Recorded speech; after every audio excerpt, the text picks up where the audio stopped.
Boa noite! A partir de hoje damos início a uma série de debates na primeira Bienal Brasil do Livro e da Leitura em Brasília. São 10 dias de palestras, contações de histórias, sessões de autógrafos, shows musicais, filmes e muito mais. E é claro, né? Muitos e muitos livros por toda a parte. A TV Brasil vai trazer até você o que rola de mais interessante nesse grande evento. Você pode também acompanhar através da web, em tempo real, através da TV Brasil Internacional, que está exibindo agora a nossa programação em 69 países, em todo o mundo. E também através das rádios MEC e Nacional. Bom, eu sou Renana Lessa e estou aqui nesse estúdio montado dentro do pavilhão da Bienal para promover encontros muito especiais. A gente vai aqui debater, aqui dentro, assuntos que estão rolando lá fora, e os meus convidados muito especiais dessa noite são o escritor Afonso Romano de Santana e a escritora e doutora em Linguística Aplicada Lucília Garcês. Daqui a pouco a gente tem mais um convidado também, mas nesse primeiro bloco são os dois. O nosso tema de hoje é Formas de Ler o Mundo. E esse tema, eu vou esclarecer logo para vocês, que é inspirado nesse livro aqui do Afonso Romano de Santana, que eu trouxe, é claro, né, o meu exemplar, para pedir um autógrafo. Ele já deve estar com o dedo cansado, vou deixar ele descansar um pouquinho, porque eu soube que ele chegou aqui em cima da hora para esse programa ao vivo, porque ele estava dando autógrafos para uma porção de gente, porque afinal, Bienal é isso também, né? Os leitores vêm para tietar um pouco, né, Afonso? Tietar seus escritores admirados. Corpo a corpo, né? Corpo presente com o leitor é muito importante, porque o leitor é um pouco abstração para a gente, né? E é bom estar aqui, ver essa agitação. A Bienal está uma efervescência única. Estou gostando de ver. Os organizadores esperam 500 mil de pessoas, né? Meio milhão? Né? Olha, Brasília já não será mesmo depois dessa Bienal. Tomara. Bom, e antes de mais nada, então, eu gostaria de te perguntar como foi esse livro, né, que inspirou o nosso tema de hoje. O que te motivou a escrever esse livro e o que quer dizer ler o mundo? Pois é. Na verdade, é um livro em 3 andares, né? Tem 3 níveis diferentes. Tem uma parte de crônicas sobre a questão da leitura.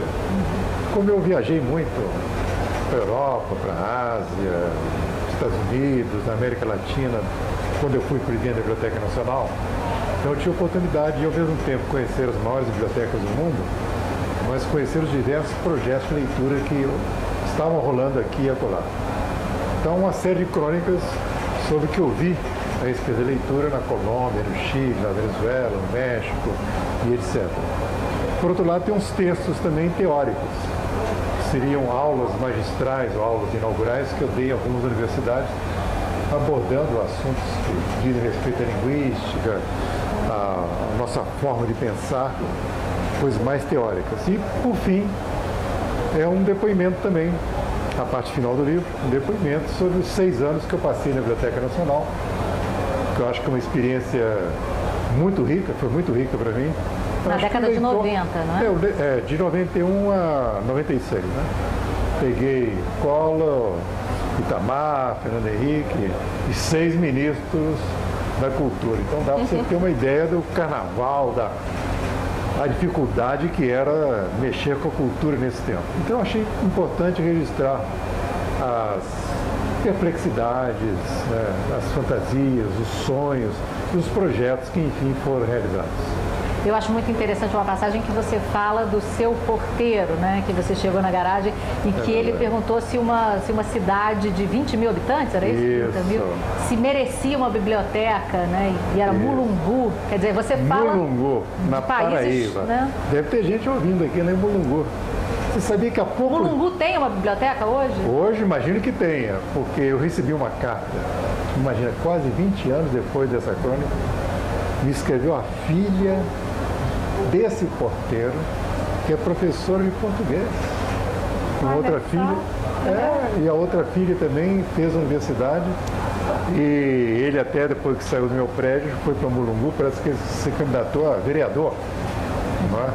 Não sei se chegou a ser eleito, mas é questão da leitura, quer dizer, o fato de você ler, gostar do livro, te dá uma representação social importante. Pois é, ler faz com que a gente se situe como seres humanos, né? Mas acho que qualquer ser humano, até para se localizar de maneira prática nesse mundo, também precisa ler, né? A Lucília dá aula aqui na UNB, não dá, Lucília? E aí A gente aqui em Brasília, num primeiro momento, eu confesso que eu fico meio perdida, porque são esses setores, né? Então tem aquelas siglas SHN, SHS, e aí a gente, para achar alguma coisa, fica um pouco perdido e depois consegue decifrar esses códigos brasilienses.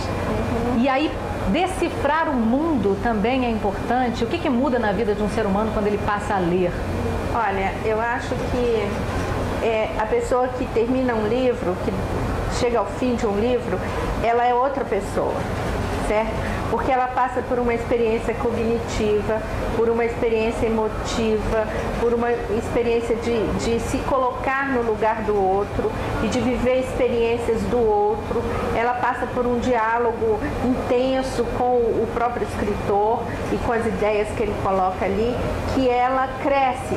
Então, quando ela termina o livro, ela enriqueceu o seu espírito, enriqueceu a sua inteligência, enriqueceu a sua percepção do mundo, ela passa a perceber um mundo melhor, entendeu? Então, eu acho que a leitura humaniza, né? Ela desenvolve habilidades e capacidades que são exclusivas do ser humano, né? Então, eu penso que é um direito essencial da pessoa humana. Entendeu? É muito triste uma pessoa que passa pela vida e não passa pela experiência da leitura. É como se fosse uma pessoa menor, entendeu? Que tivesse usufruído menos da vida. Né? Que tivesse... É importante que a pessoa leia com seus próprios olhos, porque a gente também, né, tem pessoas que são analfabetas e que ouvem histórias de outras pessoas. Que tem uma passagem no livro, né, de alguém que era um paciente de hospital e que escutava a história que o outro paciente estava vendo na cama ao lado. Não, isso que a Lucília está dizendo é importantíssimo. Quer dizer, você quando lê, você abre janelas. Você é uma pessoa só, né? Mas pode ser várias pessoas. E muda a vida da pessoa, né? Muda completamente. Um livro, de repente, você lê até por acaso, que alguém aconselhou e muda a sua vida. Essa história que você estava lembrando é uma história curiosa, né? De um médico que resolveu fazer na enfermaria da Santa Casa uma biblioteca. Ele levou os livros e colocou ali. E os doentes começaram a ler. E um dia ele quis mandar um doente desse para casa, o doente falou que não queria ir não, queria ficar ali porque precisava terminar o livro. Né? Aí ele soube que o doente era analfabeto. Ele falou, mas escuta, como é que você quer ficar aqui? Estão dizendo que você é analfabeto? Não, mas porque o doente do leito 14 lê para mim e eu leio na leitura dele. Olha. Quer dizer, é o que você estava dizendo, né? O analfabeto não é o que a gente pensa, que é um sujeito que não tem visão do mundo. O analfabeto sabe de muitas coisas que nós não sabemos. Eu passei por uma experiência assim, que eu tive uma babá analfabeta e eu li para ela O Velho Mar, inteirinho. Maravilha. E ela ficou emocionadíssima, tão emocionada quanto se ela tivesse lido realmente, porque a gente, quando lê em voz alta, a gente está usando aquelas estruturas que estão na escrita, né? A pessoa ouve o texto escrito, ela não ouve a fala informal, a oralidade espontânea, ela ouve a beleza do texto escrito e ela usufrui aquela beleza. Não, eu tenho uma experiência parecida com essa, que foi na Biblioteca Nacional, quando a gente fez um programa de leitura com os funcionários. Na hora do almoço, o funcionário não tinha tempo para isso, mas se dispuseram a se sentar numa escada, ia ali um agente de leitura, e um agente de leitura começou a ler um conto Machado de Assis. Quando ele terminou, a operária disse assim, mas essa história foi escrita para mim. Que coisa bonita, né? Quer dizer, um autor do século, há 2 séculos atrás, escrevendo quase que em outra língua, de repente uma operária de agora, tem essa identidade. Eu acho importantíssimo essa descoberta da literatura como uma resposta, certo? Como uma resposta a um desejo interior que você tem de conhecer, de descobrir, de decifrar o mundo, e a literatura te traz essa resposta, como trouxe para essa pessoa, né? Quer dizer, o livro foi escrito para mim, quer dizer, eu estava esperando este livro, né? Eu estava esperando essa resposta. Então, quando acontece esse encontro, a pessoa nunca mais abandona a leitura, não é? Agora, é difícil proporcionar esse encontro. E a escola não tem sido bem sucedida nesse empreendimento, certo? Agora, existem vários mecanismos no Brasil hoje, né? Existe um programa chamado Viva Leitura, que já registrou mais de 10 mil projetos de leitura. Projetos, em favela, no campo. Não, ou nós seja, temos... os empresários estão descobrindo que tem que fazer programa de leitura. Tem aqui em Brasília tem o Açougue Cultural, que distribui livros nas paradas de ônibus. Tem um posto de gasolina, uma rede de postos de gasolina que já instituiu várias bibliotecas, entendeu? Então, essa parceria com a sociedade, ela é importantíssima para democratizar a leitura. Todo mundo tem que participar, né, dessa cruzada pela leitura. E aí serve ler qualquer coisa? Porque eu acho que é interessante isso, né? De às vezes você já leu muito um autor. É importante também variar, ler vários autores. Você fala uma coisa, por exemplo, de autores como Kafka, por exemplo, que inauguram uma tecnologia de apreensão da realidade, né? Quer dizer, cada um desses trouxe e depois que isso foi trazido, nunca mais isso vai embora, né? É verdade. Não, tem uma coisa fascinante com a literatura, que é isso, né? Existe uma maneira kafkiana inventada pelo Kafka, uma maneira de ver o mundo. Existe uma maneira de ver o mundo que é do Guimarães Rosa, uma maneira que é do Joyce, que é do Machado de Assis, do Bessa de Queiroz. Ou seja, é como se esses cidadãos tivessem um óculos. Você diz assim, eu vou pegar o óculos agora do Kafka para ver como é que é o mundo. Vou pegar o óculos de fulano. Então, com esse óculos, você começa a ver coisas que você não veria jamais. Volta e meia você está numa situação e diz assim, mas isso é Nelson Rodrigues puro. Exatamente. O uso da linguagem que o Nelson fez, ele recortou um tipo de linguagem que não tem jeito, é Nelson Rodrigues. É Nelson. Então, eu acho que a literatura tem essa coisa preciosa e rara. Porque é uma interpretação, certo? Cada texto literário é uma interpretação do mundo. E eu posso fazer uma interpretação de um jeito e posso ver a outra interpretação do autor de outra maneira. Ele mostra, ele me dá lentes diferentes, como o Afonso falou. E o Brasil tem que levar isso bem a sério, né? Porque o nosso problema no Brasil é que nós temos camadas muito diferentes. Temos pessoas na Idade da Pedra, né? Temos pessoas que pensam que estão no século XXI. Então, a relação com a leitura e com o livro é muito diversificada. E agora, você como jornalista, os ouvintes sabem disso, está acontecendo no Brasil um fenômeno que é importantíssimo e que é problemático. Ou seja, cerca de 40 milhões de pessoas saíram da linha de pobreza e passaram a ser consumidores. Então, a minha questão é a seguinte. Esses consumidores vão ser consumidos pela sociedade de consumo? Ou vão se tornar leitores, vão ter dinheiro para adquirir livros, vão se interessar, vão frequentar bibliotecas. A gente vai falar sobre isso no segundo bloco. Esse assunto é bem interessante, porque a gente vai para o intervalo, o programa Entre Livros vai voltar já. E no próximo bloco a gente vai falar sobre a pesquisa Retratos da Leitura no Brasil e também sobre a importância das bibliotecas, um assunto tão caro para o nosso Afonso Romano de Santana. É a TV Brasil na Bienal de Brasília 2012. Olá, estamos de volta com o programa Entre Livros. Eu sou Renana Lessa e os meus convidados aqui no estúdio aqui da primeira Bienal Brasil do Livro e da Leitura em Brasília são Afonso Romano de Santana, Lucília Garcês e agora também chegou para o nosso segundo bloco o coordenador-geral da Bienal, Nilson Rodrigues. No primeiro bloco nós falamos que citaríamos agora uma pesquisa e no mês passado saiu esse resultado, é bem recente, da terceira edição da pesquisa Retratos da Leitura no Brasil. Os dados são impressionantes. A pesquisa teve por objetivo avaliar o comportamento do leitor brasileiro. Lucília, você tem participado desse levantamento, né? Como é que... Na segunda edição eu participei da análise dos dados. E nessa terceira edição não tem nada de surpreendente, entendeu? Tem de assustador, porque já se sabia que a situação da leitura no Brasil não era muito boa, né? Mas agora não houve nenhum crescimento entre uma edição e outra da pesquisa. Mas houve uma mudança de método? Houve uma mudança de método porque a pergunta principal, que se você leu nos últimos 3 meses, vem primeiro na pesquisa. Então talvez a pessoa responda com mais sinceridade, Porque na outra pesquisa, essa pergunta vinha lá no fim. Então a pessoa já tinha passado por várias questões que levantavam a valorização do livro. Então quando ela chegava a essa pergunta que é crucial, ela tendia a atenuar a resposta. Quantos livros você leu? Se você leu nos últimos 3 meses. Se você leu nos últimos 3 meses, se você leu uma parte de um livro ou um livro inteiro. Se você leu nos últimos 3 meses, você é considerado um leitor. Se você não leu, você é considerado um não leitor.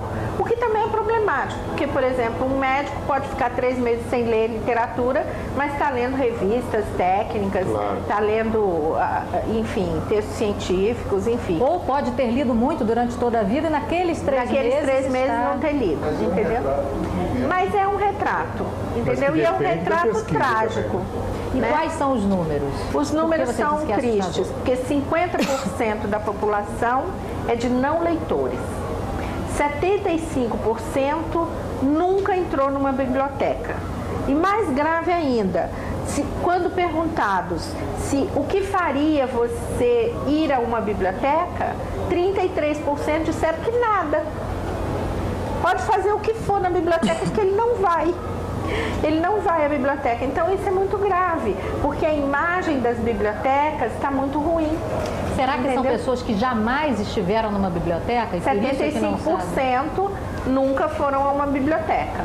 Então, entendeu? Nesses 33% certamente estão essas pessoas... exatamente, que nunca entraram numa biblioteca. Por outro lado, eles dizem que sabem que existe uma biblioteca, que ela é de fácil acesso, entendeu? Uma proporção muito grande das pessoas disse isso. Agora, quando você pergunta qual foi o último livro que você leu, qual foi o melhor livro que você leu, qual é o livro da sua vida, normalmente é o mesmo livro, entendeu? Ou seja, é o único que a pessoa leu, entendeu? Ou é o único que ela se lembra e até cita para não passar uma vergonha? Não sei, entendeu? Esses dados merecem um estudo muito cuidadoso, entendeu? Porque a situação não é muito satisfatória. Tem que fazer pesquisas diversas e qualitativas, né? Porque depende do método que você usa. Agora, por exemplo, os editores resolveram fazer um outro tipo de pesquisa sobre livros vendidos. Ao invés de perguntar uma livraria por telefone, que livro foi mais vendido essa semana, resolveram verificar ali no caixa que livros estão sendo realmente vendidos e comprados. Uma diferença incrível, porque às vezes o livreiro diz, está vendendo mais esse porque ele quer vender aquele. Certo. Tá? Outra coisa é o livro vendido de fato. Então essas pesquisas têm que ter métodos diferentes, tem que ser periódicas.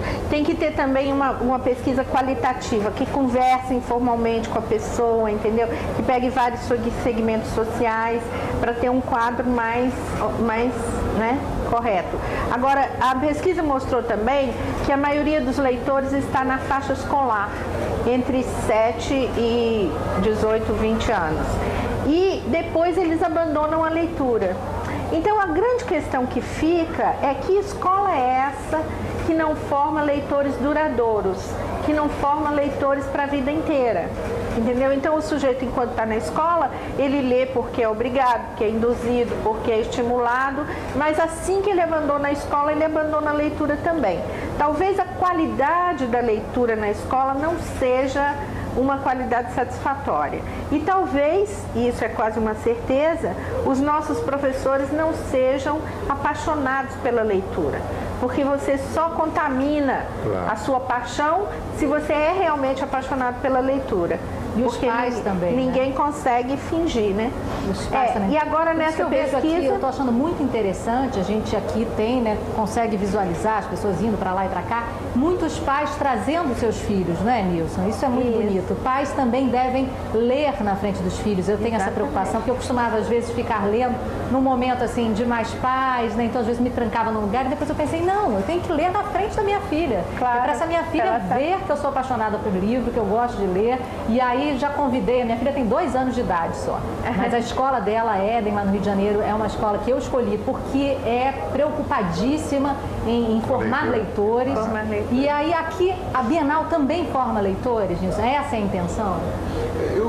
Eu tenho dito que quanto mais projetos que estimulem, né, o o acesso ao livro, a difusão do livro, o gosto pela leitura, quanto mais projetos tivermos no país, melhor para a cultura brasileira, né? Melhor para a literatura, melhor para o livro. Né?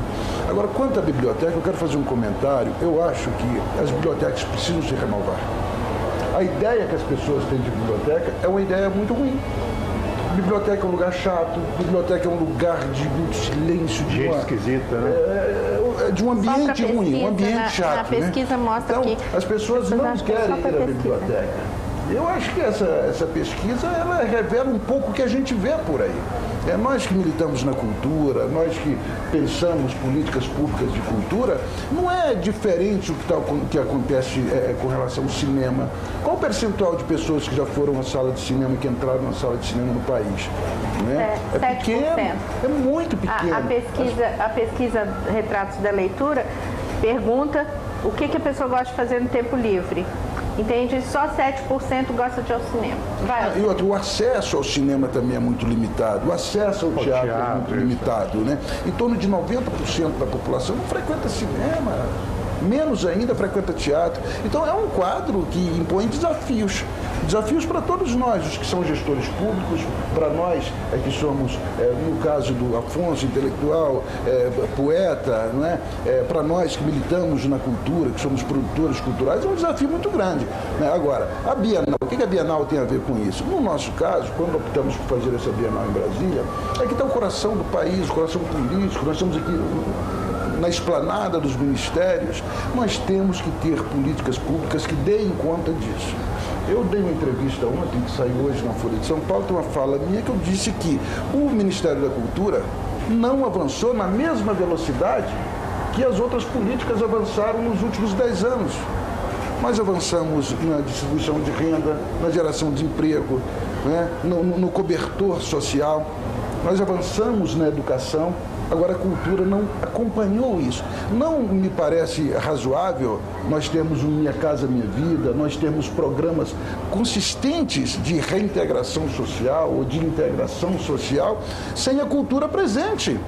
Senão vai ficar uma lacuna aí que não é aceitável. Nós queremos um movimento de crescimento do país que compreenda uma mudança também de valores, de compreensão desse aspecto cultural, no sentido, um espectro mais amplo, pensando na cultura. Uma coisa que a gente tinha falado antes de você chegar aqui, que tem tudo a ver com isso. Né? Essas pesquisas recentes dizem que entraram 40 milhões de pessoas no mercado. No Ministério da Cultura tem que ter um projeto de inserção cultural. Tem que ter. Quer dizer, a classe média aumentou, quer dizer, a gente tem mais poder aquisitivo, ou seja, pode ir mais ao cinema, ao teatro, pode comprar livros. Agora, ler não é só uma questão econômica. Tem muita gente na classe média, né? Porque a gente olhando esses números, a gente percebe que muita gente na classe média também não lê. Ler é uma questão de hábito. Não, se esse pessoal da chamada classe B, se eles comprassem livro, estava resolvido. Grande parte do problema, né? Os melhores, mais ricos, já não compram nem leem como deveriam. Então nós temos que catequizar os ricos e mais ou menos e depois pensar nos menos favorecidos. Eu acho que a sociedade, e a Bienal é um momento para isso, tem que valorizar a leitura.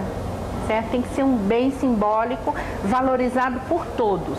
E quando a gente olha a pesquisa, 99% da população diz que o que faz nas horas vagas? Assiste televisão. Agora, você já viu algum personagem de novela de televisão lendo? Não. Entendeu? Quer dizer, as pessoas são intoxicadas pela imagem, pela televisão, e ali a leitura não aparece como um valor social, simbólico, interessante, desejável. Entende? Então, se a gente não interferir na televisão... Ainda bem que a gente está aqui na televisão, né? Exatamente. Falando com o telespectador, você que está assistindo a TV pública. Essa coisa, qualquer filme francês que você assiste, tem sempre uma biblioteca dentro de casa. Tem sempre alguém lendo, né? É uma diferença muito grande, você tem razão. Tem que fazer parte Não, se 95% natural, né? da população está na frente da televisão e a televisão não fala em livros, entendeu? Se a televisão não mostra livros, não comenta livros, não tem o livro como um bem simbólico desejável, então... Aliás, eu vou fazer uma crítica à televisão aqui, a vocês, a todas as televisões brasileiras. No noticiário do meio-dia, 1h, das 8 horas, tem que ter notícia de livro. Mas você vê a Globo antigamente tinha, ao meio-dia, 1h, tinha notícia de livro, não tem mais. Tem que entrar notícia como tem de futebol, tem de automóvel, tem que entrar notícia de livro e livraria. Se não entra no noticiário comum, peguei. Essa responsabilidade ela é de toda a sociedade, sabe? Claro. Porque colocar essa responsabilidade apenas para os governos, para o poder público, é um equívoco. Os empresários têm que estar preocupados com isso.